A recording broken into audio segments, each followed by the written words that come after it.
上节目上3年了，好多观众说我爱讲点沉重话题啊，没有讲什么重的吧，就讲点什么月经羞耻啊、女性困境啊、家暴啊，重吗？不重啊，这就是咱们的日常生活呀，这是。哎呀，还有观众给我发私信说，好心疼这个王悦啊，他是个淋过雨的人，还这么乐观。那你真的小看我了，我是个发过大水的人。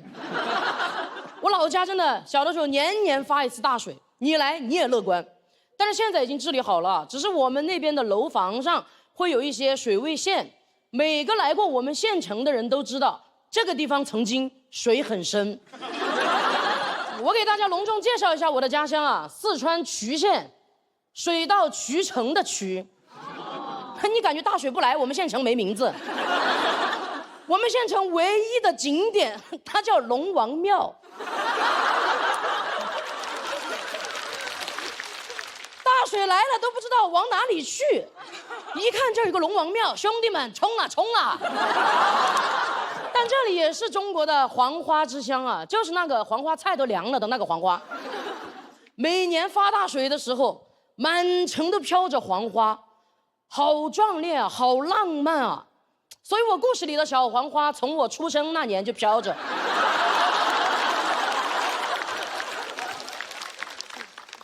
所以我小时候一直觉得周杰伦啊，应该是我们渠县人。年年冲大水，把我们县一路冲进了四川百强县，全靠我们渠县的父老乡亲乐观，真的，因为全四川它一共就只有105个县，你感觉大家都有点太乐观了，他们那个精神状态更是遥遥领先。有一年我们县城里那个波司登羽绒服，他搞了个活动策划，请了3个外国人坐着滑翔伞在我们县城上空盘旋。我放学回家路上看着我们全县城的人都端着稀饭往天上看，过了一会儿全县的传开了，说外国人打进来了。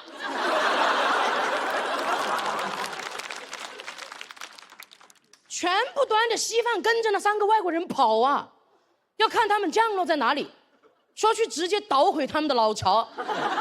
眼睁睁看着他们降落在了那个波司登的舞台上，马上全县又传开了，说刚才搞错了，是那个波司登陆渠县了。我8岁那一年差点变成个波斯人。大敌当前，没有人惶恐，大家操心的是一会儿要不然把他们3个外国人就留在这里干活吧，让他们留在这里种黄花，我们直接波斯直聘。就是这样的，莫名其妙的这种精神状态，每年在发大水的时候啊，更是把那个大水当成外国人整，真的。只要暴雨连下3天，所有人都在街上开始疯狂购物，奔走相告，就站在那个水旁边在那喊涨了。你感觉他看的不是大水，看的大盘。你也不能说大家盼着发大水吧，至少大家不怕发大水，因为以往的生存经验就告诉过我们，这个大水的极限在哪里？在6楼。也不是年年都到6楼啊，有的时候到1、2楼它就涨停了。我家就住1楼，妈呀，年年都被套牢啊！我们家里都不，你把我套牢了，真的。家里都不敢怎么装修，真的，平时差不多看着就是毛坯房，一发大水的时候清水房，大水退了，你把门一推开，妈呀，完全破房。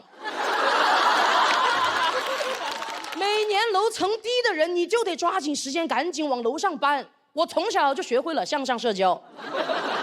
那些楼层高的人，他们也习惯了向下兼容，一下大雨就帮着把别人家值钱的东西往自己家里搬。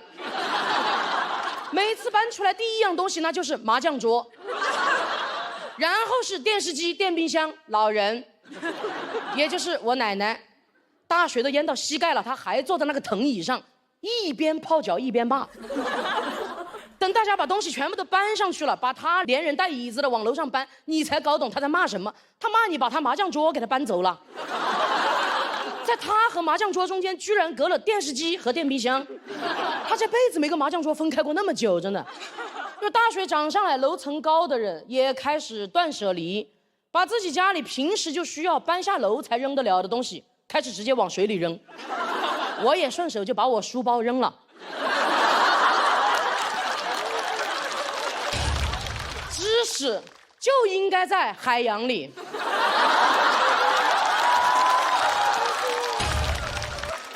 也不怕别人给我捡回来，因为学海无涯嘛，无涯。但你也总不能啥都不学吧，你还是得学点东西。我就开始跟着大人学打麻将。我们县城的人就是这样子的，一涨大水，他们就开始打麻将。他们说这个就叫遇水则发。吃饭的问题也很好解决，所有的人都在楼顶上煮火锅，家里有啥你就煮啥，有的时候水上漂点啥，你还能捡点啥。这个就叫流水席，也叫海底捞。有时候你经验很丰富的时候，你看着水上飘过来什么，你就知道水淹到哪里了。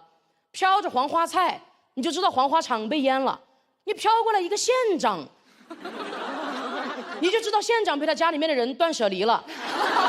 最恐怖的是有一次水上飘过来6个人头，旁边有个年轻人哇的一声就哭出来了，他说那是我刚装好的理发店呐。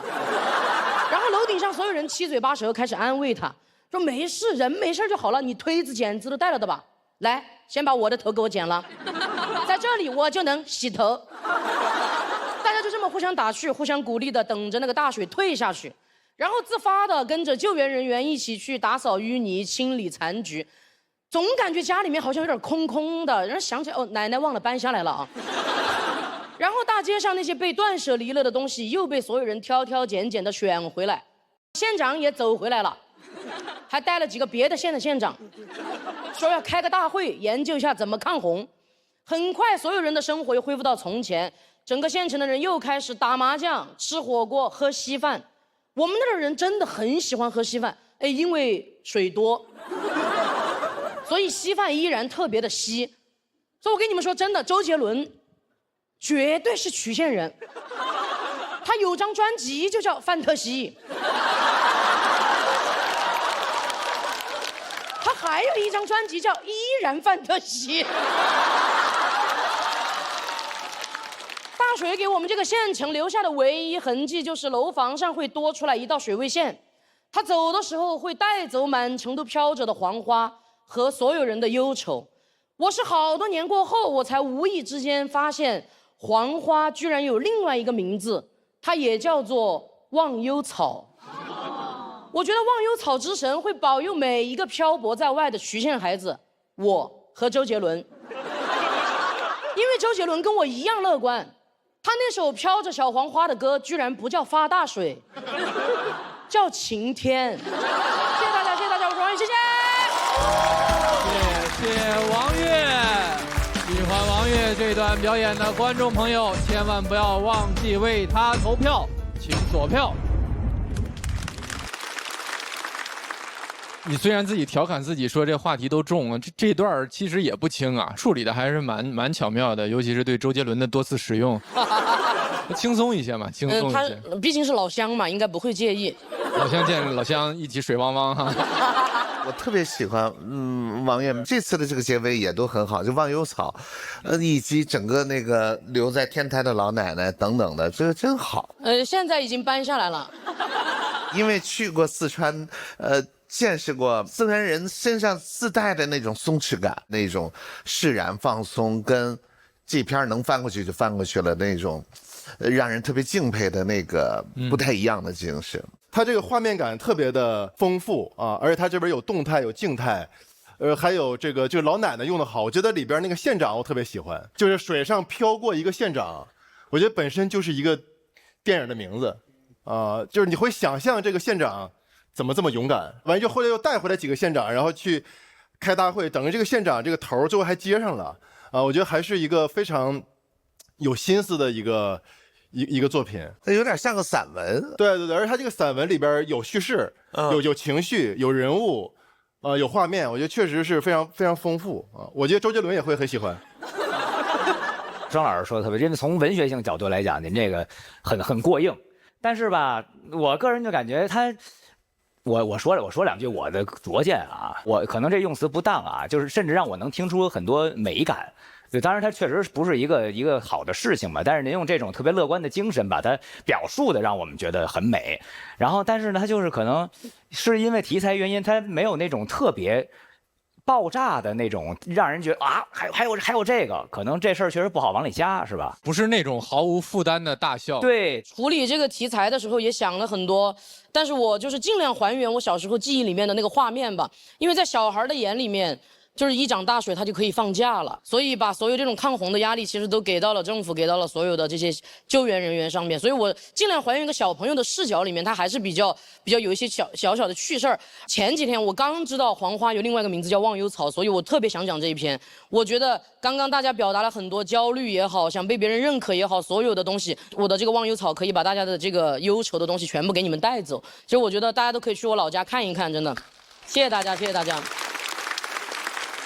我真的觉得川渝地区的人真的就是天生的很乐观，让我觉得原来是忘忧草的故乡。对，而且你刚才用的那个特别巧妙，周杰伦的那个歌居然叫晴天，其实它是一个天天在发洪水的地方。当然跟人歌可能没有那么关系，但是你用在这里就是那么的恰如其分，然后那么的又伤感又美的一种感觉。谢谢，非常精彩，真的。你的脱口秀让我陷入了童年回忆，因为其实我老家也是天天刮台风，其实我也小时候也是特别期待赶紧刮台风，然后就不用去上学，可以在家里玩。所以你上了初中，我上了中专，那怪大水咯，怪台风咯，风水不好喽。但是还是希望我们的家乡都能风调雨顺。但是我非常喜欢，就是你用就是非常愉悦的来形容那些悲伤 ，you know？ 我 know。我写歌也是这样，用一些非常愉快的节奏来描述一件可能略微忧伤的故事。哎呦，谢谢你。我看他这个片，我突然脑子里想起4个字，叫落花流水。就是它其实你要看文字是一个特别美的场景，但是往往被我们用来形容一些惨烈甚至惨淡的状况。谁说这个就一定要非常直白的把苦难也好，或者说伤痛也好，就是要血淋淋的那么讲？就有的时候绕回来一点，意象一点讲，也是一种很有意思的方法。谢谢王悦带来的精彩表演。